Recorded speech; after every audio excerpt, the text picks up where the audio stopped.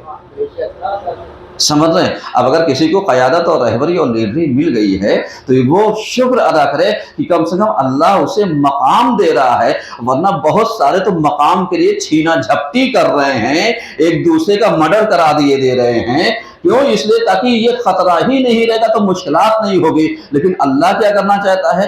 جب وہ بدلہ لینے پر آتا ہے، ابھی آپ ذرا سا غور کیجئے گا، ایک رشتہ سے بتا رہا ہوں آپ کو، یہ جو ٹرکی میں بھی زلزلہ آیا تھا، جانتے کیوں آیا تھا؟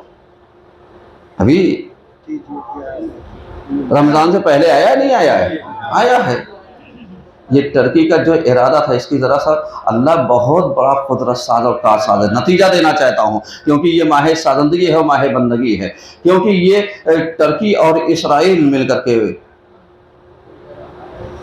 ترکمانستان، ارمانیہ، اس کے اوپر حملہ کرنا چاہتے تھے۔ سمجھیے گا، پوری پلاننگ تھی۔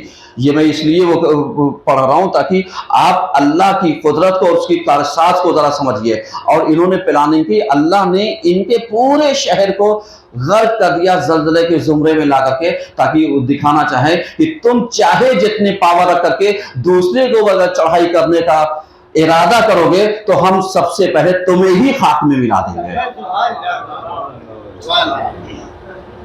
چاہیے گا، پڑھیے گا، دیکھیے گا۔ اور آپ جانتے ہیں ہمارے ہاں اردو میں کہاوت ہوتی ہے، گیہوں کے ساتھ گھن پستا ہے۔ سمجھ میں آ رہا ہے؟ جب آپ گیہوں پسانے جائیں تو اس کے اندر گھن کا اتا پتہ نہیں ہوتا ہے، تو ظاہر سی بات ہے بروں کے ساتھ اچھے لوگ بھی پس جاتے ہیں۔ تو یہی وجہ ہے، لیکن انتظار کیجئے، اللہ کے یہاں انصاف ہے، انتظار کیجئے، اللہ کے یہاں عدالت ہے۔ کیوں؟ اس لیے کہ جنہوں نے عبادت کی ان کے لیے بھی، اور جنہوں نے عبادت نہیں کی ان کے لیے بھی، جنہوں نے اللہ کے لیے وقت نکالا ان کے لیے بھی، اور جنہوں نے اللہ کے لیے وقت نہ نکال کر کے فراری اختیار کی ان کے لیے بھی، تاکہ وہ پلٹ کر کے دیکھیں کہ 1 مہینہ میں نے تجھے دیا تھا، بتا کئے دن تو مسجد آیا، بتا کئے دن تو جماعت میں آیا، بتا جتنے تو نے وقت ایرو غیروں کی غیبت میں گزار دیا ہے، تو نے اتنا وقت میری مسجد میں گزارا، تو نے اتنا وقت جماعت میں دیا، تو نے اتنا وقت تلاوت قرآن میں دیا، تو نے اتنا وقت عبادات میں دیا، تو نے اتنا وقت ساری چیزوں میں دیا۔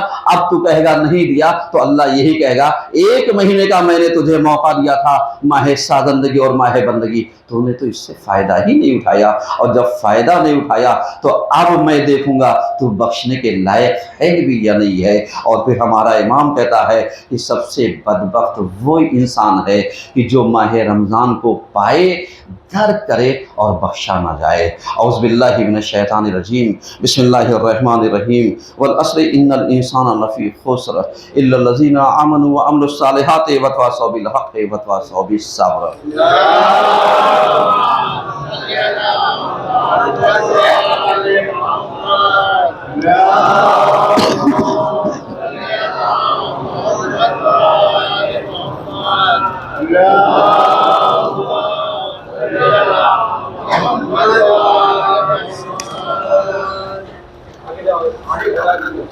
اعوذ باللہ من الشیطان الرجیم، بسم اللہ الرحمن الرحیم، الحمدللہ رب العالمین، الصلاۃ والسلام علی اشرف الانبیاء والمرسلین، اما بعد فقد قال حسن عسکری علیہ السلام، لیست العبادۃ کثرۃ الصیام والصلاۃ وانما العبادۃ کثرۃ التفکر فی امر اللہ۔ صلوات محمد علیہ۔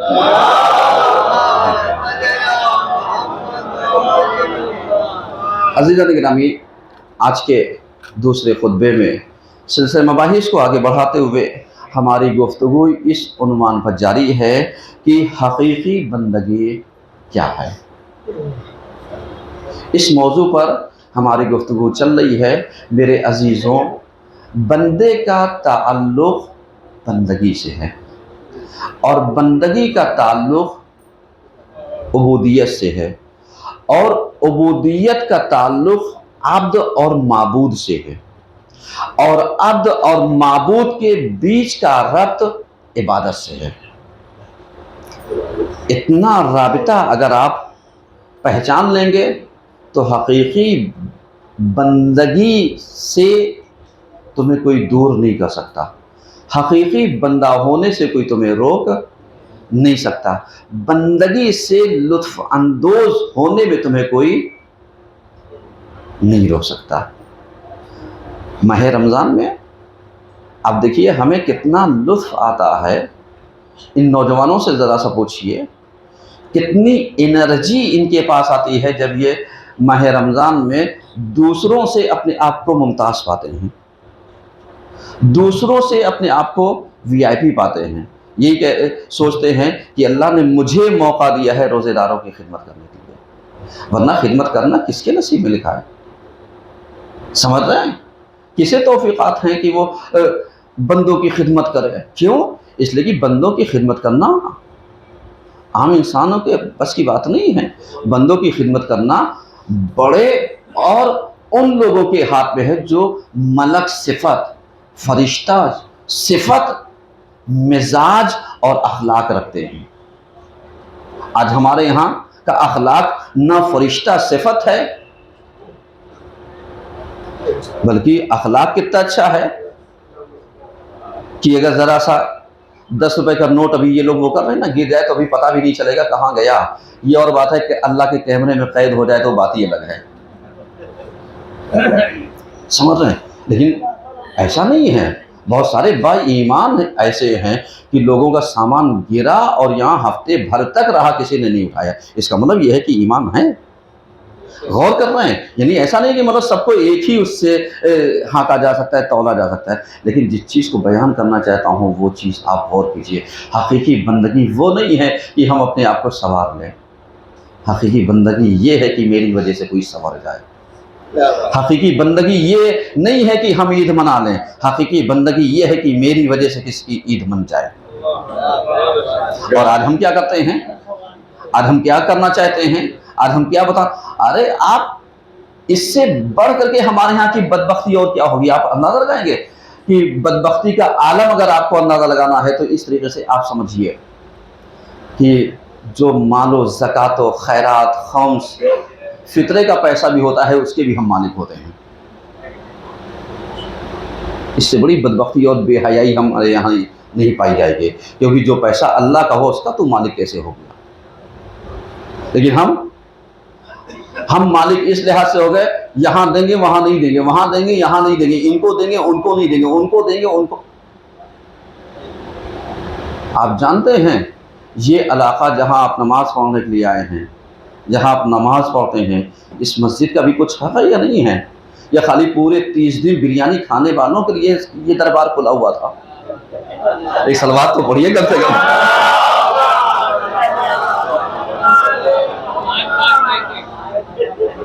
دیکھیے ماشاءاللہ بعض دنوں میں 5 پیکٹیں مل گئی تو یہ دربار، اس سے بڑا دربار کس کا ہوگا؟ تو اب آپ ذرا سا غور کیجئے، خالی یہ بریانی کھانے کے لیے نہیں، تاکہ آپ جس جگہ سے اللہ کی نعمتوں سے لطف اندوز ہوئے ہوں اس جگہ کو سنوارنے کے لیے آپ نے کیا کیا؟ سوال ہے، کوشچن مارک ہے، تاکہ آپ سوچئے گا کہ اس کا بھی حق ہے، اس کا بھی حق ہے۔ اور ہم لوگ کیا کہتے ہیں؟ اپنے مرضی سے خود ہی مالک بنے بیٹھ گئے، وہ بھی کس پیسے پر؟ جو میرا اپنا نہیں۔ میاں جو تمہارا اپنا ہے، گورنمنٹ کا ایک آرڈر آ جائے کہ صاحب بینک سیز کر دیا گیا، دم ہو تو نکال کر کے دکھا دو تو جانے، تمہارا اپنا پیسہ نکال کر کے جانو، ایک مرتبہ آپ کا کارڈ بلاک ہو جائے، بلاک ہونے کے بعد بغیر کسی اس کے دم ہو تو جا کر کے نکال لینا، کارڈ کے ذریعے، اے ٹی ایم کے ذریعے نکال لو گے؟ نہیں، وہاں تو نہیں کرتے، وہاں تو ریکویسٹ سر ایسا میرا کارڈ بلاک ہو گیا، میرا اکاؤنٹ بلاک ہو گیا، وہاں سر کرتے ہو، اور جب اللہ کی بارگاہ میں آتے ہو تو کیا کرتے ہو؟ وہاں کہتے ہو سیدی مولائی کہتے ہو؟ نہیں، تب تو اللہ مہین نہ تھا، میرا ہی کون سیز کرتے؟ ایک صلوات تو پڑھی ہے۔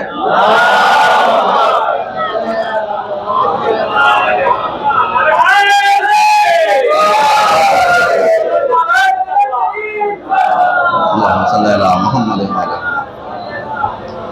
آپ ذرا سا غور کیجئے، دینی پیسے پہ بھی ہم بچھو جیسے ڈنک مارے بیٹھے ہوئے ہیں، جبکہ دینی پیسہ تمہارا نہیں ہے، تیری ملکیت کا نہیں ہے، تم مالک نہیں ہے، مالک کوئی اور ہے، مالک وہ عوام ہے۔ اگر عوام کا 1 روپیہ بھی کہیں پر لگا ہوا ہے تو وہ تیرا اپنا مالکانہ حق سے تو اس کو خارج کر دے گا۔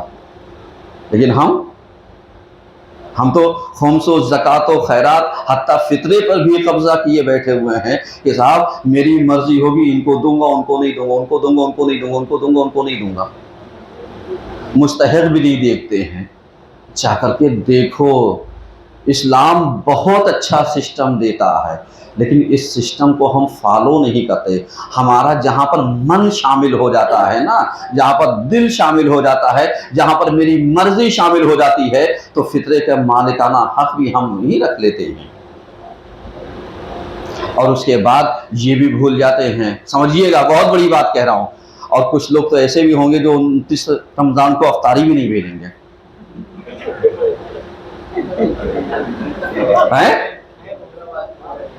میں چیلنج کرتا ہوں مولانا علمدار، کسی مجتہد مولوی، مولانا، مجتہد عالم ذاکر سے جا کر کے پوچھ لیجئے کہ 29 اور 30 کی افطاری بھیجنے پر مسجد میں کس کے اوپر فطرہ واجب ہوتا ہے؟ جاؤ فتویٰ لے آؤ۔ اور اگر کسی کے اوپر واجب نہیں ہوتا تو ہم 29 اور 30 میں افطاری کیوں نہیں بھیجتے؟ جن کے ساتھ 28 دن بیٹھ کر کے کھاتے ہیں 29ویں دن کیوں فرار اختیار کر لیتے ہیں؟ ہم غور کر رہے ہیں کیوں؟ یعنی شریعت سے آگے تمہاری فکر چل رہی ہے، شریعت سے آگے تم بھاگے جا رہے ہو، اور جبکہ تمہیں پتا ہے کہ شریعت سے آگے تمہیں نہیں چلنا ہے، شریعت کے پیچھے پیچھے تمہیں چلنا ہے۔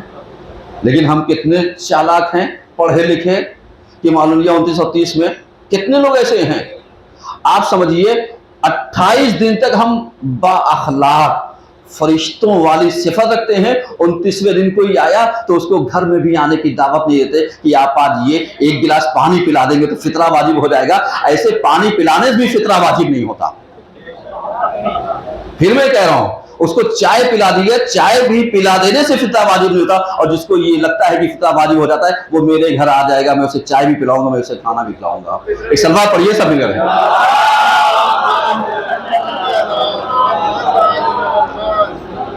یہ اسی لیے بتا رہا ہوں تاکہ آپ مزاج کو ذرا سا بدلیے گا۔ کیوں؟ اس لیے کہ یہ مزاج وہ ہے کہ جو ہم کو ان چیزوں سے دور کر دیتا ہے جو صلہ رحمی ہوتی ہے۔ فطرہ ان کا واجب ہوتا ہے جو ہمارے یہاں مہمان کے حکم میں محسوب ہوتے ہیں، اور آپ جانتے ہیں ڈیلی ملاقات کرنے والا، ملنے والا مہمان کے زمرے میں نہیں آتا ہے۔ آپ غور کر رہے ہیں؟ یعنی ڈیلی آنے والا، ملنے والا، ورنہ یہ ڈاکٹر صاحب سے پوچھ لیجئے، ان کے یہاں 29 اور 30 کو یہ اپنا کلینک بند کر کے مریضوں کو دیکھنا بند کر دیں؟ کر دیں گے؟ نہ آئے گا نہ دیکھیں گے۔ بند کر دے تو جانے نہیں بند کریں گے۔ یہ علی بھائی بیٹھے ہوئے ہیں، یہ اپنی دکان بند کر دے نہ بیچے تو جانے، تو دکان تو کھلی رہی لیکن گھر کا دروازہ بند رہے گا۔ کیوں؟ یہ ایک بام 2 قسم کی ہوا کیسی، ایک چھت 2 ہوا، سمجھ رہے؟ یہ تمہاری فکروں کا فطور ہے۔ یہ میں نے نام اسی لیے لیا معذرت کے ساتھ تاکہ مثال دے کے بات سمجھا سکوں۔ یہ نہ سوچیے صاحب خود بھی میں نام دے دیا ہے۔ ایک سلوات پڑھیے سب مل کر۔ چونکہ میرے ساتھ مجبوری یہی ہے، میں کچھ بھی کر لوں برائی میرے ہی متھے آنی ہے، لیکن ذرا سا آپ غور کی جو بات ہے وہ کہہ رہا ہوں۔ فطرانہ یہ جو نکلتا ہے یہ زکوٰۃ الصوم ہے، زکوٰۃ البدن ہے، یہ جو ہمارے بدن کی زکوٰۃ ہے اس کا نام ہے فطرہ۔ فطرہ نکالیے۔